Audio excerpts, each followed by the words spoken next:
1장 1절에 4절 말씀 되겠습니다. 야고보서 1장 1절로부터 4절까지 말씀, 우리 짧으니까 우리 같이 합독하도록 하겠습니다. 같이 읽습니다. 시작.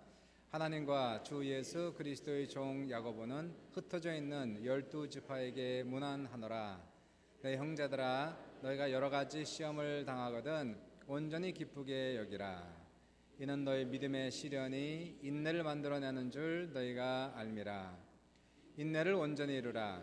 이는 너희로 온전하고 구비하여 조금도 부족함이 없게 하려 함이라. 오늘 본문을 보시면 믿음의 시련이란 단어가 나오죠. 그래서 제목을 믿음의 시련이란 제목으로 잡았습니다. 따라해 보십시오. 믿음의 시련. 오래전에 제가 신학교를 다녔을 때 가장 싫어했던 시간이 에세이 쓰고 시험 보는 때가 가장 힘들고 어려웠습니다. 그 당시엔 정말 언어가 안 됐기 때문에 이미 논 지 한 3년밖에 되지 않았기 때문에 늘 밤을 새우고 공부한다는 것이 너무나 힘들었던 그런 생각이 지금도 나는데요. 물론 이제 시험을 보지 않으면 내 능력이 평가되지 않고 또 건성으로 공부하기 때문에 실력이 향상되지 않겠죠. 시험을 치르는 것이 당연히 유익한 줄 알면서도 그냥 너무 힘드니까 그냥 지긋지긋한 거예요. 학교를 빨리 졸업해서 다시는 시험 보지 않겠으면 좋겠다, 이런 생각이 굴뚝 같았는데 졸업을 했습니다. 이제 사회생활하고 이제 목회를 하면서 물론 책을 읽고 에세이 쓰고 시험 보는 시간은 없지만 여전히 저는 인생에서 크고 작은 시험을 지금도 치르면서 살아가고 있습니다. 실제적으로 이 자리에서 시험을 치르지 않고 있는 분은 한 명도 없습니다. 가정에 어려움이 생기고 사업에 문제가 생기기도 하고 관계가 힘들어지기도 하고 뜻하지 않는 사고와 질병을 당하면서 우리는 시련을 당하고 그리고 시험을 당하는 것입니다. 이때 과연 우리는 어떻게 반응해야 할까요? 특히 하나님을 믿는 사람들에게는 또 다른 종류의 시련이 있습니다. 그것이 오늘 나오는 믿음의 시련. 믿음이 없는 사람에게는 믿음의 시련도 없습니다. 이미 하나님을 믿고 가는 사람들에게는 믿음의 시련이 반드시 있다는 사실이죠. 물론 하나님은 좋은 분이라서 우리에게 좋은 걸 주시기 원하고 결코 화나 재앙을 주기 원치 아니하십니다. 그런데 문제는 하나님의 모든 축복은 우리의 믿음을 통하여서 온다는 사실입니다. 히브리서 11장 6절에 믿음이 없이는 하나님을 기쁘게 하지 못하나니 하나님께 나아가는 자는 반드시 그가 계신 것과 자기를 찾는 자들에게 뭘 상 주시는 심을 믿어야 할지니라. 이와 같이 하나님을 잘 믿는 사람, 하나님을 신실하게 믿는 사람들에게는 하나님께서 큰 상을 주신다는 것이에요. 문제는 믿음을 통해서 온다는 것이죠. 눈에 보이지 않는 믿음, 우리 안에 믿음이 있다고 생각하시면 아멘 합시다. 근데 눈에 보이지 않는 믿음이 있는지 없는지, 이게 진짜인지 가짜인지 어떻게 알 수 있을까요? 말로 내가 믿는다고 얘기한다고 그 믿음이 보장되는 것이 아니고요, 믿음이 있다고 증명되는 것이 아닙니다. 우리의 믿음이 있고 없음은, 그리고 신실하지 아닌지 진짜인지 가짜인지 알 수 있는 유일한 방법은 믿음의 시련을 통해야만 우리의 믿음의 진실 여부가 가려지는 것이고 크고 작음이 거기에서 결판난다는 것입니다. 과연 믿음이라는 게 뭘까요? 보이지 않는 믿음. 나는 믿음이 큽니다. 나는 믿음이 없습니다. 나는 믿음이 있습니다. 도대체 믿음은 뭘까요? 우리가 잘 아는 말씀의 성경에서 히브리서 11장 1절에서는 믿음을 이렇게 정의하고 있죠. 믿음은 바라는 것들의 실상이요 보지 못하는 것들의 증거니. 제가 들은 그 믿음의 정의 중에서 조인규 목사님 이상 잘 설명하고 쉽게 마음에 와닿게 설명한 분은 지금까지 한 분도 없었습니다. 그 조 목사님의 설명을 빌리자면 믿음은 바라는 것들의 실상이다라고 하는 그 실상, 그 단어를 원어로 해석하면 밑에서 받친다, 그런 뜻이에요. 밑에서 받쳐준다. 믿음이란 받침대라는 뜻입니다. 믿음은 내가 바라는 것들을 받쳐주는 받침대라는 것이에요. 믿음이라는 받침대 위에 나의 꿈을 올려놓고 소망을 올려놓고 나의 기도 제목을 올려놓는다는 것입니다. 우리가 뭔가를 받쳐놓기 위해서는 여러 종류의 받침대를 만들죠. 오늘 화분을 올려놓기 위해서 받침대가 이렇게 있습니다. 그런데 문제는 받침대가 약할 경우에는 문제가 생긴다는 거예요. 무거운 물건을 올려놨을 때에 받침대가 흔들거리고 무너지면 받침대만 망가지는 것이 아니라 그 위에 올려놓는 물건까지도 다 깨진다는 사실입니다. 그러므로 받침대 위에 물건을 올려놓기 전에 먼저 그 받침대가 튼튼한지 아닌지를 먼저 살펴야 된다는 사실이에요. 특별히 우리가 아주 무거운 물건 그리고 아주 귀중한 물건을 올려놓을 때는 그 받침대가 좋아야 되겠죠. 두 번, 세 번 과연 이러한 물건이 깨지지 않고 잘 올라갈 수 있을는지 받침대를 확인해 봐야 됩니다. 만약에 확인하지 않은 채로 우리의 귀중하고 큰 꿈을 아주 좋은 소원을 하나님의 은혜와 축복을 올려놓을 때에 믿음이 없으면 믿음이 깨지면 믿음만 깨지는 것이 아니라 우리의 꿈도 깨지고 소망도 깨지고 은혜도 깨지고 하나님의 축복도 믿음이 없기 때문에 전부 다 산산조각이 난다는 사실이에요. 그러므로 하나님께서 우리의 꿈과 소망을 주시기도 하지만 그 꿈과 소망을 주실 때에 과연 그것을 올려놓을 수 있는 받침대가 튼튼한가 알기 위하여 우리의 믿음을 테스트해 본다는 것이에요. 진짜로 이 사람에게 이만한 은혜를 줘도 감당할 수 있는 사람인지, 이러한 축복을 주어도 감당할 수 있는 사람인지, 그것을 알아보기 위해서 하나님은 여러분의 믿음을 테스트해 보신다는 겁니다. 시련, 다시 말하여 흔들어 본다는 것이, 눌러 본다는 것입니다. 압력도 가해 본다는 사실이에요. 그러고 나서 그러한 시험에도 불구하고 시련에도 불구하고 여전히 믿음이 살아있으면, 믿음이 튼튼하면, 믿음이 확인되면 비로소 그 위에 하나님이 축복을 올려놓고 그리고 소망과 꿈과 희망과 능력과 하나님의 응답을 하나님이 허락하신다는 사실입니다. 또한 믿음이라는 것은 바라는 것들의 실상이요 보지 못하는 것들의 증거다라고 나와 있어요. 증거다. 믿음은 증거라는 것이에요. 요즘에 가짜가 너무 많아요. 짜가라고도 얘기하는데요. 거짓말도 많고 사기꾼도 많고 도대체 믿을 만한 사람이 많지 않습니다. 그런 것을 함부로 믿고 순진하게 믿고 샀다가 그러한 거짓말장이와 사기꾼과 사업을 했다가 큰 봉변을 당할 수가 있다는 사실이에요. 그러므로 아무나 믿을 것이 아니고 그 사람이 정말 진짜인지 확인하고 이게 진짜면 그 사람과 사업을 할 수도 있고 동업을 할 수도 있고 물건을 살 수도 있다는 것이에요. 증거에도 진짜 증거가 있고 가짜 증거가 있습니다. 그래서 법정에서 증인이 있으면은 이 사람이 말하는 것이 진짜인지 아닌지 증거의 진실 여부를 확인하기 위해서 신문하고 질문하고 대질하는 것이에요. 믿음이 증거라면 쉽게 얘기해서 믿음도 진짜가 있고 가짜가 있다는 겁니다. 진짜 믿음, 가짜 믿음, 이것을 알기 위해서는 어떻게 될까요? 시련을 지나가지 않고서는 이 사람의 믿음이 과연 말로 하는 믿음인지 진짜 믿음인지를 분간을 할 수가 없다는 사실이에요. 사람이 믿음의 시련을 거치면 속에 있는 것들이 다 드러납니다. 믿음이 드러나면서 진짜는 진짜로 드러나고 가짜는 가짜로 드러난다는 것이에요. 가짜 믿음은, 그리고 나약한 믿음은 믿음의 시련을 이기지 못하지요.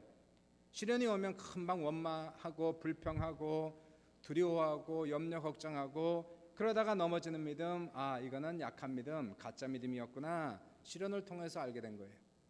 진짜 믿음 어떨까요? 시련이 옵니다. 시련이 오면 힘들지요. 그러나 진짜 믿음은 인내하는 거예요. 그리고 그 속에서 더욱 빛납니다. 시련이 올 때에 오히려 더욱 빛나서 시련이 오면 올수록 그 속에서 하나님 앞에 나아가고 기도하고 눈물 흘리지만 힘드니까 하나님께 감사하고 찬양하고 기다리고 극복하고 승리하면 하나님께 진짜 믿음을 보여드린 거예요. 너는 믿음이 있구나. 내가 이 믿음 위에 축복을 줄게. 이 믿음 위에 능력을 줄게. 그 믿음 위에 비전과 꿈을 줄게 하면서 하나님께서 하늘문을 여시고 하늘에 신령한 것과 이 땅에 기름진 것으로 그 믿음 위에 부어주시는 놀라운 역사가 나타나는 거예요. 오늘 야고보서를 보시니까 이렇게 나오지 않습니까? 내 형제들아, 너희가 여러 가지 시험을 당하거든 온전히 기쁘게 여겨라. 아니, 시험을 당하고 시련을 당하고 힘들어 죽겠는데 어떻게 기뻐할 수 있어요? 시련 자체가 좋을까요? 시련 자체는 힘든 거예요. 다 어려운 겁니다. 다 고난스러운 것이고 많은 근심과 염려가 찾아오는 것이고, 그러나 우리는 말씀 속에서 믿음 속에서 한 가지 아는 것은 이것이 하나님으로부터 온 것이라면 하나님께서 우리에게 고난 주시기 위해서 한 것이 아니고 상 주시기 위하여, 복 주시기 위하여 우리의 믿음을 테스트하고 있다는 것을 알고 있기 때문에 몸은 힘들어도 생활은 고달파도 그 믿음과 그러한 지식 속에서 우리는 하나님 앞에 감사하고 기뻐할 수가 있다는 사실이에요. 그러므로 하나님의 테스트를 받지 않는 사람이 있다면, 징계도 받지 않는 사람이 있다면 그것이 결코 좋은 것만은 아니라는 것입니다. 하나님께서는 그 사람의 믿음에 관심이 없는 사람은 테스트하지 않습니다. 아예 중량을 달아보지도 않는다는 사실이에요. 하나님 무시해버린 사람은 시련도 없지만 하나님의 축복도 없습니다. 본인이 알아서 인생을 해결할 수밖에 없는 것이에요. 그러나 정말로 하나님께 쓰시고자 하는 사람, 하나님의 관심의 대상 1호인 사람들은 그 사람은 시련을 지나가게끔 만드는 거예요. 그러므로 시련이 왔다는 것은, 시련을 지나간다는 것은 과연 하나님 의를 무시하지 않았구나, 우리의 관심이 있구나 하는 것을 우리가 알고 있다는 것입니다. 그때에 하나님께서 내 믿음을 지금 테스트하고 계시는구나, 시련을 통해서 내 믿음이 진짜인지 아닌지를 알아보기 원하시는구나 라는 것을 알고 있는 사람은 그 믿음 속에서 기도하고 굳건한 믿음에 서서 하나님의 인정을 받게 되면 그 위에 하나님의 축복의 놀라운 역사가 넘치게 된다는 것입니다. 우리가 한번 성경에 나오는 아브라함을 한번 보십시오. 하나님께서는 아브라함도 시험하셨다라고 나와 있는 거예요. 그리고 그의 믿음이 진실 여부가 가려지니까 그 다음에 비로소 하나님께서 그에게 놀라운 축복을 부어주시기 시작합니다. 창세기 22장 1절 2절에 말씀하시기를 그 일 후에 하나님이 아브라함을 시험하시려고 그를 부르시되 아브라함아 하시니 그가 이르되 주여 내가 여기 있나이다. 여호와께서 이르시되 내 아들 내 사랑하는 독자 이삭을 데리고 모리아 땅으로 가서 내가 네게 일러준 한 산 거기서 그를 번제로 바쳐라. 아니 이게 무슨 청천벽력 같은 일이에요. 아브라함이 25년 동안 기도하며 받았던 아들이에요. 하나님을 믿고 의지하면서 25년을 기다리고 기도하면서 극적으로 기적적으로 얻은 아들이 이삭이었습니다. 아브라함에게는 돈도 필요 없었어요. 명예도 필요 없었어요. 아브라함의 소망, 아브라함의 꿈, 아브라함의 인생 전체 아들이에요. 이삭. 그런데 하나님께서 세월이 지나가면서 하시는 말씀이 그 이삭을 갖다가 번제로 갖다 바쳐라. 이거는 사람이 이성적으로 생각하고 논리적으로 생각하고 아무리 생각해도 해도 말도 안 되는 그러한 얘기를 하고 있어요. 근데 아브라함은 알았어요. 하나님의 명령이고 하나님의 감동이 가슴속에 있었다는 것입니다. 사랑하는 여러분, 우리가 믿음의 시련을 지나갈 때에 하나님은 우리의 반응을 주시하고 있다는 사실이에요. 우리 속에 원망과 불신으로 행하는지 믿음과 순종으로 행하는지를 면밀히 지금 보고 계시다는 것입니다. 아브라함은 하나님께서 그의 믿음을 테스트하고 있다는 것을 본인이 알고 있었어요. 그래서 그는 믿음의 행동을 하기 시작하는 거예요. 창세기 22장 3절에 그와 같은 시험을 받은 다음에 아브라함이 하시기를 아브라함이 아침에 일찍이 일어나 나귀 안장을 지우고 그 종과 그의 아들 이삭을 데리고 번제에 쓸 나무를 쪼개가지고 떠나 하나님이 자기에게 일러주신 산으로 갑니다. 이삭은 번제에 쓸 나무를 등에 이고 가고 있었어요. 아브라함은 불과 칼을 들고 갑니다. 근데 정작 번제에 쓸 양이 없는 거예요. 이삭이 묻죠. 아버지요, 불도 있고 칼도 있고 나무도 있는데 번제에 드릴 어린 양은 어디 있습니까? 아브라함이 어린 이삭에게 얘기하기를 아들아, 번제할 양은 하나님께서 친히 준비하실 것이다. 믿었어요. 알았어요. 아브라함은요, 분명히 하나님의 뜻이 있는 걸 알았어요. 이해할 수 없어요. 왜 내 삶 속에 이러한 고난이 따르는지, 어려움이 따르는지, 하나님이 짓궂으신가? 왜 이러한 일이 나에게 생겼습니까? 그러나 아브라함은 믿음 속에서 다 이유가 있다, 다 뜻이 있다는 것을 알았어요. 분명히 하나님께서는 우리에게 시련을 주실 때에 우리를 그냥 고생시키기 위하여 힘들게 하기 위해 시련을 주시는 것이 아니라 그 이후에 상 주시기 위하여, 복을 주시기 위하여 우리의 믿음을 흔들어 보고 있다는 것을 알고 있었다는 것입니다. 눈이 있으신 하나님께서 보지 아니하시며 귀를 지으신 하나님께서 듣지 아니하시겠어요? 우리가 믿음의 시련을 당할 때 우리가 무슨 말을 하는지, 무슨 행동을 하는지 하나님의 듣지 아니하시고 보지 아니하시겠습니까? 그러므로 이러한 시련을 당하면서 아브라함은 물론 마음이 어려웠어요. 그러나 또한 다른 한편에서는 과연 하나님께서 무슨 일을 하려고 이것을 하시는가 하는 궁금함, 이러한 생각들이 교차하면서 그 아들을 데리고 모리아산으로 데리고 갑니다. 아브라함이 이삭을 모리아 산으로 데리고 올라가서 그곳에 제단을 쌓았어요. 나무를 벌려 놓았어요. 분명히 하나님께서 양을 스스로 준비하실 믿음을 갖고 하고 있는데 하나님께서 그때까지 묵묵부답 응답이 없는 겁니다. 하나님이 역사하실 텐데 아브라함은 이제 이삭을 결박했습니다. 그리고 제단 나무에 올려놓았습니다. 근데도 하나님께서 말씀이 없고 응답이 없는 거예요. 참, 낭떠러지 끝에 와 있는 느낌, 밀면 떨어질 것 같은, 죽을 것 같은 그러한 순간까지 왔어요. 하나님 응답해야 되는데 어디 계십니까? 아브라함이 이제 칼을 들었습니다. 이삭을 잡아서 제물로 바치기 위하여 칼을 들고 기도합니다. 하나님 어디 계십니까? 살려주십시오. 그래도 하나님은 묵묵부답 가만히 계시는 거예요. 아브라함이 기도를 거의 마치고 마음에 믿음의 결단을 하고 순종의 결단을 한 다음에 칼을 들어 내리치려고 할 때에 하나님은 아브라함 믿음을 보셨어요. 정직한 믿음을 보셨어요. 바로 그 순간에 하나님의 사자가 그를 부르시기를 아브라함아 아브라함아 주여 내가 여기 있나이다. 하나님의 사자가 그러되 그 아이에게 내 손을 대지 말라. 그에게 아무 일도 하지 말라. 내가 내 아들 내 독자까지도 내게 아끼지 아니했으니 내가 이제야 내가 하나님을 경외하는 줄 아노라.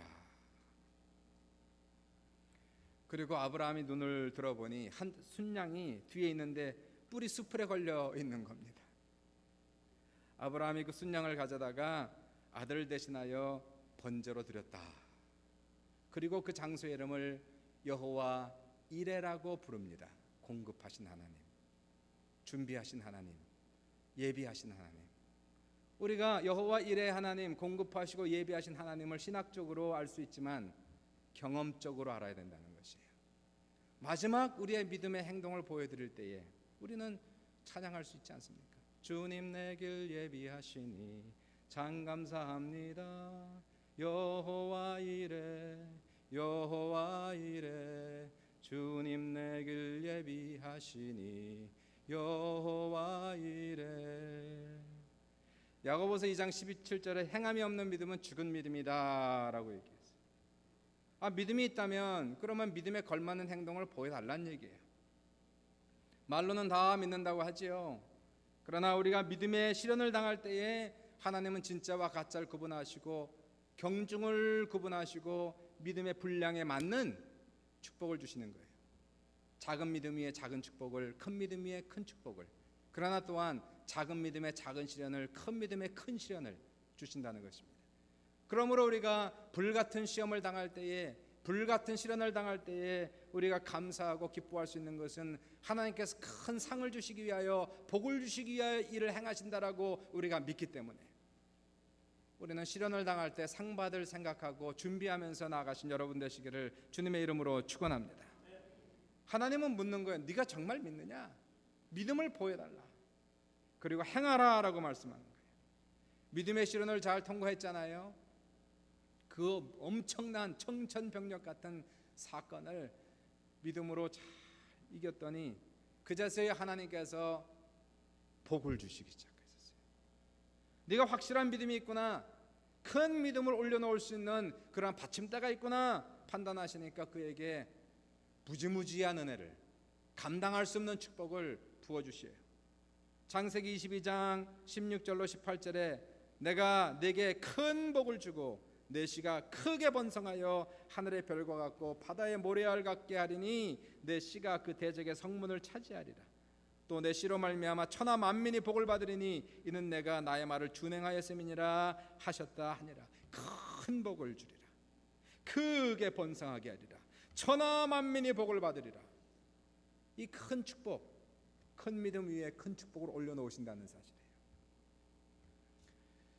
그러므로 사랑하는 여러분, 믿음의 시련을 당했습니까? 또는 당하셨습니까? 또 앞으로 인생을 살다 보면 당할 때가 있겠지요. 이 모양 저 모양으로 시험을 당하고 시련을 닥칠 때에 하나님 우리의 믿음을 흔들어 보시는 거예요. 우리의 믿음을 눌러 보시는 거예요. 우리의 믿음이 진짜인지 아닌지를 확인해 보시는 것입니다. 그러므로 그때 인내하고 기뻐하시길 주님의 이름으로 축원합니다.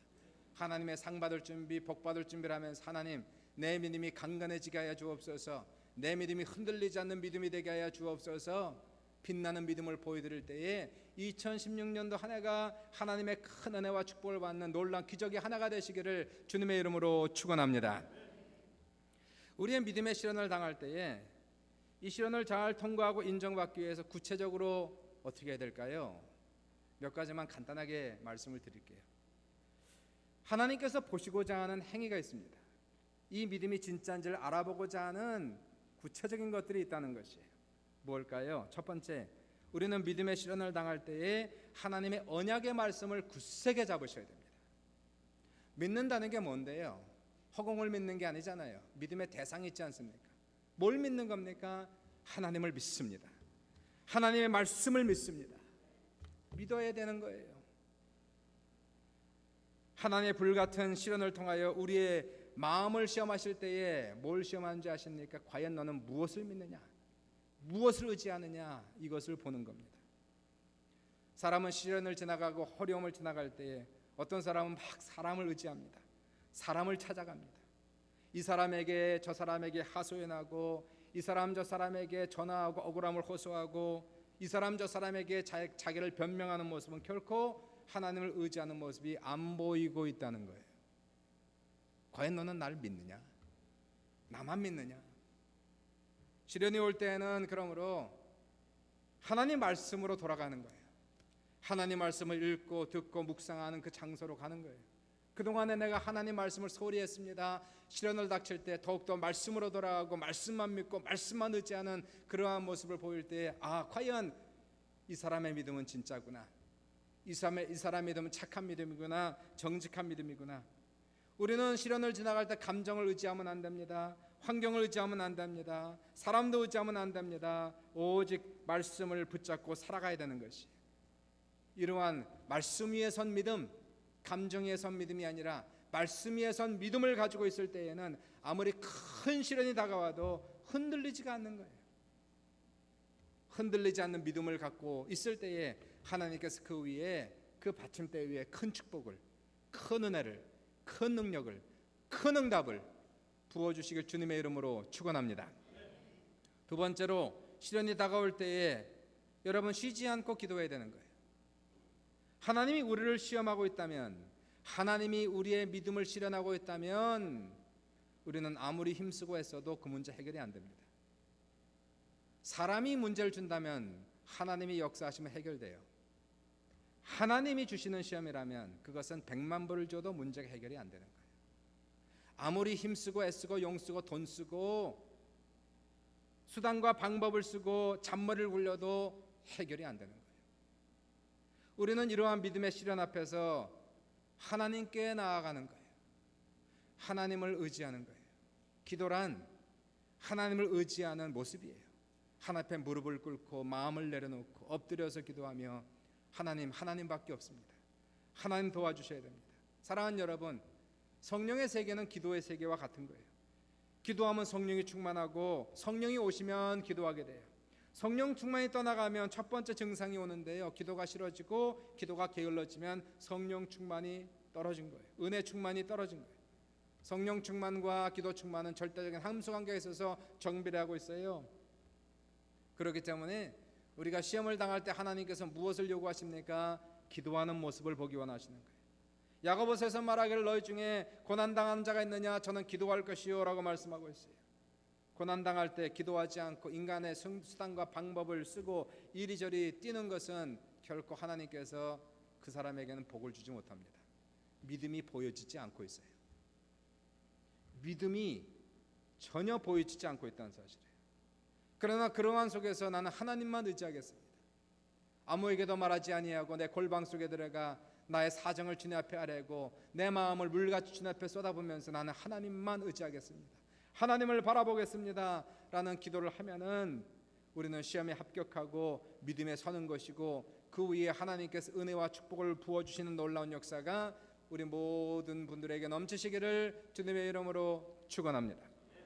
세 번째로 시련이 다가올 때 환경을 바라보거나 두려워서는 절대로 안 되는 것이에요. 사람은요 정신이 강해야 세상을 이길 수가 있는 것이에요. 하나님이 크게 쓰는 사람은 다 정신력이 강한 사람이었습니다. 정신력이 차돌같이 강한 사람, 무쇠같이 강한 사람, 쇳돌같이 강한 사람, 이러한 사람을 하나님이 쓰시는 거지요. 공부는 많이 했는데 심령이 약해. 절대로 쓸 수가 없어요. PhD 10개를 해도 생각이 약해요. 마음이 약해요. 흔들흔들거려요. 어떻게 쓰겠습니까? 하나님께서 시련을 주시는 이유는 불같은 시험을 통하여 우리의 믿음이 정금같이 나올 수 있도록 하기 원하신다는 것이, 우리의 심령을 강인한 심령이 되어서 사단의 역사에도 바다가 출렁거려도 지구가 반쪽이 나도 두려워하지 아니하며 염려하지 않으며 걱정하지 아니하며 주님 앞에 나아가는 사람, 이러한 사람을 하나님께서 들어쓰시는 놀라운 역사가 나타납니다. 그러므로 우리는 에스더처럼 죽으면 죽으리라, 망하면 망하리라, 안 돼봐야 망하는 것이고 최악이래야 죽는 것이다, 사는 것은 예수요 죽음은 천당이다, 이 생각을 가지면 뭐가 두렵습니까? 뭐가 무섭습니까? 마음이 약하니까 이유 없이 불안한 거예요. 이유 없이 누가 쫓아오는 것 같고, 이유 없이 망할 것 같고, 죽을 것 같고, 그냥 이유 없이 불안하고 염려와 걱정이 되는 사람 쓸 수가 없어요. 하나님의 복을 줄 수가 없는 거예요. 믿음이 없는 겁니다. 믿음이 보이지 않는 것이. 그러므로 불같은 시험 앞에서 모든 염려를 다 내려놓고 주여 살면 예수여 죽으면 천당임을 나는 믿습니다.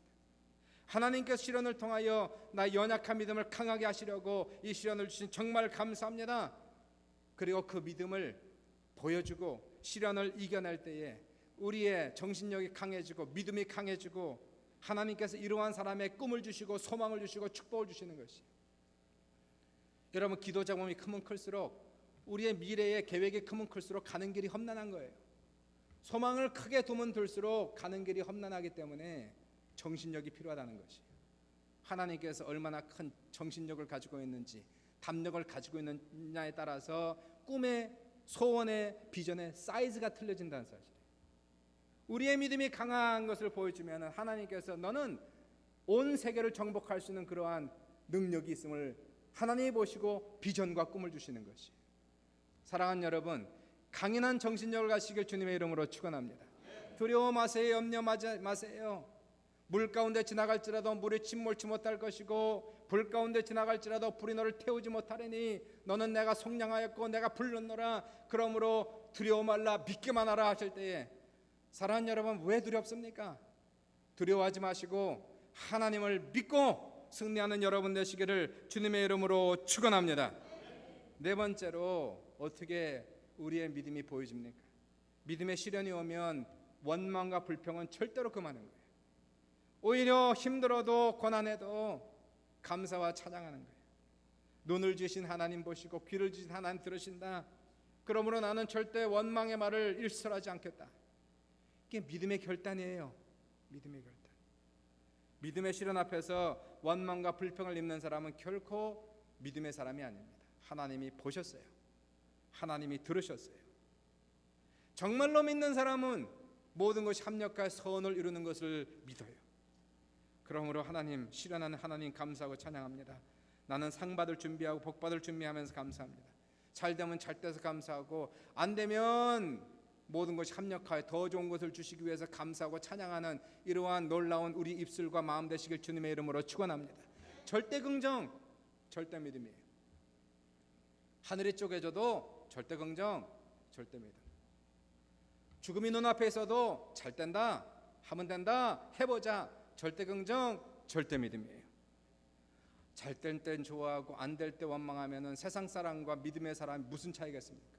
예수 안 믿어도 교회 안 다녀도 잘 될 때 다 좋아하고 파티합니다. 안 될 때 울고 힘들어합니다. 예수 믿으면서도 전능하신 하나님을 아버지라 부르면서도 우리 위해서 돌아가시고 부활하신 예수님을 나의 주님이라 부르고 나의 형님이라 부르면서도 안 될 때 인생이 끝난 것처럼 울고 짜고 쓰러지고, 도대체 믿음이 어딨냐? 믿음을 좀 보여라. 믿음을 보이면 내가 꿈을 줄게. 믿음을 보이면 소망을 줄게. 믿음을 보이면 능력을 줄게. 믿음을 보이면 축복을 줄게. 믿음을 보이셔야 돼요.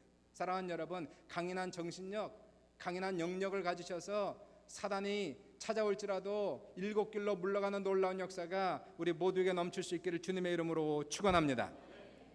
마지막으로 오늘 본문에서 시련을 끝까지 참으라라고 말씀하고 있는 것이, 4절에 말씀하시길 인내를 온전히 이루라. 이는 너희로 온전하고 구비하여 조금도 부족함이 없게 하려 함이라. 온전히 이루라는 것은 끝까지 매달리라, 끝까지 포기하지 말라는 것이에요. 인내는 너무너무나 어려운 겁니다.